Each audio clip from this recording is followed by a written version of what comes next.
Episode के starting में चीन मुरुल्जू के डैड को बोल रहा होता है, नहीं मैं बिल्कुल भी सेक्टर मास्टर नहीं बन सकता, नहीं मुझे सेक्टर मास्टर नहीं बनना है। और फिर हमें मुरुल्जू को दिखाया जाता है, वो अपने डैड को देख रही होती है और डैड मुरुल्जू को देख रहे होते हैं। और मुरुल्जू के डैड अपने मन में सोच रहे होते हैं, मैं लापरवाह हूँ, ये जो सीनियर है ना ये सेक्टर मास्टर के लिए अभी नहीं है, मतलब ये नहीं बन सकता, ये उसके लिए काफ़ी नहीं है। ये सारी बातें वो अपने मन में सोच रहे होते हैं मुरुल्जू के डैड। और फिर तभी अगले सीन में मुरुल्जू के डैड अपने चेहरे पे हाथ रख के बोलते हैं, ठीक है इस मामले में मैं विनम नहीं बनूंगा। मुरुल्जू ये बात सुनकर चीन बोलता है, हाँ बढ़िया, बिल्कुल सही कह रहे हो तुम। और बल्कि अपने मन में सोच रहा होता है, तुम कहीं मुझे लात तो नहीं मारोगे, अगर तुमने मुझे लात मार दी तो ये मेरा मिशन पूरे तरीके से बर्बाद हो जाएगा, है ना। और फिर अगले सीन में मुरुल्जू के डैड बिल्कुल काफी खुश होकर बोलते हैं, सीनियर मैंने अपनी पिता की तरफ से जो यहाँ के सेक्टर मास्टर हैं मैंने उनको वापस लेने का फैसला लिया है। अब तुम यहाँ के माउंटेन सेक्टर के या फिर बोलूं पर्वतीय समुदाय के इकलौते समुदाय हो, ठीक है। मुरुल्जू के डैड ऐसा बोलते हैं चींग को, लेकिन चींग उनकी ये बात सुनकर अपना सिर पे हाथ मारने लग जाता है। वो बोलता है ये आदमी बाज नहीं आएगा।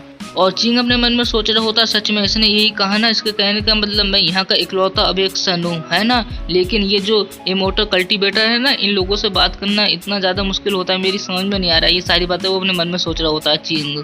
और फिर हमें दिखाया जाता है एक बड़ा सा माउंटेन के जैसा कुछ होता है, उसके ऊपर पोस्ट के बारे में लिखा होता है कि कौन कौन सी पोस्ट होती है। उसके ऊपर लिखा हुआ होता है सेक्टर लॉर्ड, मतलब समुदाय के नेता, Lord, senior, director disciple, inner disciple, out disciple और लास्ट में आकर हैंडीमैन। ये एक तरीके की सारी पोस्ट होती हैं। और जो सबसे ऊपर होता है वो होता है सेक्टर लॉर्ड, एक तरीके से आप इसको नेता समझ सकते हैं इस एरिया का। तो हमारा चींग है ना उसको सेक्टर लॉर्ड बनाया है मुरुल्जू के डैड ने। और यहीं पर चींग का बिल्कुल दिमाग खिसक जाता है। ये सारी बातें सुनकर वो कह रहा होता है, हालांकि मैं कल्टीवेट नहीं कर सकता लेकिन मैंने सेक्टर के बारे में बहुत सारी बातें सुन के रखी हुई है, मतलब समुदाय के बारे में कुछ बातें सुन के रखी हुई है मैंने। और फिर चींग अपने मन में सोच रहा होता है, मैं सिर्फ एक मॉडल हूँ और कुछ नहीं, और मैं तो इसके लायक भी नहीं हूँ ये बनने के, लेकिन ये मुझे बनाना चाहते हैं अपने पूर्वज। लेकिन मैं कैसे बन सकता, मुझे तो कुछ भी नहीं आता। मुझे कैसे भी करके इनको मनाना होगा इस बारे में कि ये मुझे नहीं करना आता ये सब, तो मुझे इनको मनाना होगा। ये सारी बातें चींग कह रहा होता है। तभी हमें दिखाया जाता है मुरुल्जू के डैड काफी ज्यादा चिल्ला के बोलते हैं, आखिरकार ये तय हो ही गया, अभी तुम हमारे सेक्टर के पूर्वज हो, मतलब हमारे समुदाय के तुम अभी पूर्वज हो, ठीक है।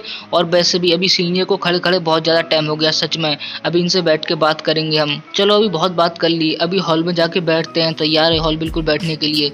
मुरुल्जू के डैड ये सारी बातें बोल रहे होते हैं, लेकिन चींग तो पीछे घबरा रहा होता है, मुंह फैला के खड़ा हुआ होता है। और फिर अगले सीन में मुरुल्जू अपने डैड की आस्तीन पकड़ लेती है और बोलती है फादर, और तभी वो कुछ कहने लग जाती है अपने डैड को। वो बोल रही होती है, अंकल किंजुआन अभी भी हॉल में है और अंकल किंजुआन का रवैया बिल्कुल तुम्हारी जैसा है, सही कहा ना मैंने। और इसके अलावा अंकल किंजुआन को स्थिति का भी कुछ भी पता नहीं कि यहाँ पर क्या चल रहा है क्या नहीं चल रहा है। अगर उन्होंने सीनियर के सामने कुछ ऐसी बातें बोल दी जो नहीं बोलनी चाहिए तब क्या होगा, सही कहा ना मैंने। तभी जो मुरुल्जू के डैड होते हैं वो बोलते हैं, अरे तुमने सही कहा, मैं तो इसके बारे में भूल ही गया। और फिर अगले सीन में मुरुल्जू के डैड दौड़ लगा देते हैं रूम की और तभी वो मुरुल्जू को बोलते हैं, तुम सीनियर के साथ ही रहना, पहले मैं जाऊंगा अंदर। ये देखकर चींग को समझ में कुछ नहीं आया होता ये आखिर हुआ क्या। तभी जो चींग होता है वो उनकी ओर उंगली करते हुए मुरुल्जू को पूछता है, तुम्हारे पापा को क्या इमरजेंसी लगी है। तभी मुरुल्जू होती है अजीब से मुंह बना के बोलती है, हाँ शायद से यही दिक्कत है। और फिर अगले सीनों में किंजुआन को दिखाया जाता है जो कि आराम से बैठे हुए होते हैं कुछ बॉल टाइप चीज अपने हाथ में थाम के। और इतने ही मुरुल्जू के डैड आते हैं, बिल्कुल अचानक से दरवाजा खोलते हैं, बोलते हैं भाई किंजुआन। तभी जो किंजुआन होते हैं वो उनको बोलते हैं, क्या तुमने उस झूठे को बाहर भगा दिया, वो झूठा था ना मेरा था, तुमने क्या उसको बाहर भगा दिया। ये बात सुनकर ही मुरुल्जू के डैड उनके पास आ जाते हैं किंजुआन के और उनको बोलते हैं, सीनियर के बारे में ऐसा मत बोलो, कोई हमारे साथ मजाक बिल्कुल नहीं कर रहा था, मोटर की ताकत सच में बहुत ज़्यादा है और वो अपने रास्ते पे हैं और मैंने इसीलिए उन्हें यहाँ का पूर्वज बना दिया है। ये सारी बातें वो मुरुल्जू के डैड जो होते हैं ना उनको बोल रहे होते हैं। ये सारी बातें किंजुआन सुनकर सोच रहे होते हैं, मेरी को समझ में नहीं आ रहा है। वो मुरुल्जू के डैड को बोलते हैं, क्या कह रहे हो तुम, सीनियर पूर्वज, क्या मतलब है इस सब का, लगता है मुझे किसने तुम्हें बेवकूफ़ बना दिया, फिर से मुझे जाके देखना होगा। और फिर वो वहाँ से जाने लग जाते हैं गुस्से में। और वो मुरुल्जू के डैड को बोलते हैं, इससे आगे तुम कुछ मत बोलना, मैं खुद देखना चाहता हूँ उसको वो क्या कर सकता है। और मुरुल्जू के डैड जो होते हैं वो कुछ नहीं बोलते। किंजुआन की जैसी नज़र पड़ती है सामने वो थोड़ा घबरा जाते हैं क्योंकि सामने से मुरुल्जू और चींग आ रहा होता है और उसके पास से एलर्जी वगैरह लेकर रही होती है इसी वजह से। और फिर अगले सीन में किंजुआन जो होते हैं ना वो घुटनों के बल जमीन पर लेट जाते हैं और वो बोलते हैं, मुझे नहीं पता था महान गुरु यहीं पर आ रहे हैं, मुझे इसके लिए माफ़ कर देना, मैंने आपका अच्छे तरीके से वेलकम नहीं किया, इसके लिए मुझे बहुत ज़्यादा खेद है और मैं तुमसे माफ़ी मांगना चाहता हूँ सबके लिए। ये सब देखकर जो मुरुल्जू के डैड हो गए वो बहुत ज़्यादा हंस रहे होते हैं कि अभी तो ये इतनी ज़्यादा रोले में आ रहे थे और अब देखो और जो किंजुआन होते हैं वो अपने मन में सोच रहे होते हैं इस लड़की यूही ने इसको ऐसी क्या नसीहत दी जो इसने सच में हमारे अस्तित्व को पकड़ लिया। इस तरीके की बातें अपने मन में सोच रहे होते हैं। और जो यूही इन्होंने बोला है ना, ये मुरुलजुक डैड के बारे में बोला है क्योंकि उन्होंने चीन को मनाया है सब के लिए, तो वो ये सारी बातें अपने मन में सोच रहे होते हैं। फिर हमें चीन को दिखाया जाता है जो कि अजीब सा मुंह बनाकर अपने मन में सोच रहा होता है। सच में ये जो कल्टीवेटर होते हैं, मुझे लगता है इन लोगों को घुटने टेकना पसंद है। जब देखो घुटने टेकते रहते हैं। इन लोगों में कहीं ऐसा तो नहीं होता कौन कितने ज्यादा घुटने टेकता है। ये सारी बातें चीन अपने मन में सोच रहा होता है। और फिर अगले सीन में चीन बोलता है क्या मुझे भी घुटने टेक देना चाहिए तुम्हारी तरह। तभी जो मुरुलजू और उसके अंकल होते हैं चीन को पकड़ लेते हैं, बोलते हैं बिल्कुल नहीं, तुम्हें कोई जरूरत नहीं है। तभी चीन के पास एक बॉल टाइप चीज आती है। तभी जो चीन होता है ना, वो उन दोनों को बोलता है वैसे ये चीज तुम्हें कहाँ पर मिली। और फिर अगले सीन में किंजुआन बोलते हैं सीनियर असल में ये कुछ जो मेरे शिक्षक है ना, उनका डिसेबल से जब सामना हुआ था ना, तब ये मिली थी। और इसके अलावा वैसे तो ये अंदर से शायद से खोखली है, कुछ ऐसा लग रहा है, लेकिन हमने इसको खोलने की बहुत ज़्यादा कोशिश की, लेकिन हम इसको खोल ही नहीं पाए दोनों मिलकर। तभी जो चींग होता है ना, वो बोलता है असल में ये जो बॉल जैसी चीज़ है ना, ये हाँ इससे खोखली तो है, लेकिन इसके अंदर कुछ खास इतना अच्छा नहीं है। और इसके अलावा ये सिर्फ खाने के लिए है और कुछ भी नहीं। चीन की ये बात सुनकर किंजुआन और मुरुलजू के डैड को बहुत बड़ा झटका लगता है। और जो किंजुआन होते हैं ना, और जो मुरुलजू के डैड होते हैं, वो बोलते हैं सीनियर मुझे ऐसा लगता है तुम्हारी आंखें इस चीज़ के आर के पार का देख सकती हैं क्या, सही कहा ना मैंने।